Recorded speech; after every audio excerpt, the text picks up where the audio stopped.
How to delete your YouTube search history on your laptop. Hello everyone. In this video, I will show you how to delete your YouTube search history on your laptop. First, search for YouTube on your web browser. Now navigate to YouTube and click the history option in the left panel. You can see all your history here. Next, click on Manage All History on the right side.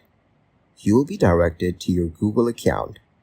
Then click the Delete button and select any option in the pop-up. Select Delete Today to delete today's history.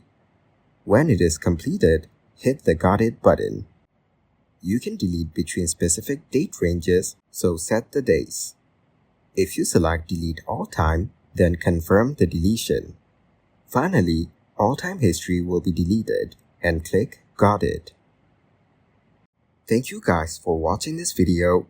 Hope you got some value. Make sure to like the video and subscribe to the channel to get notified of new videos. See you in the next one.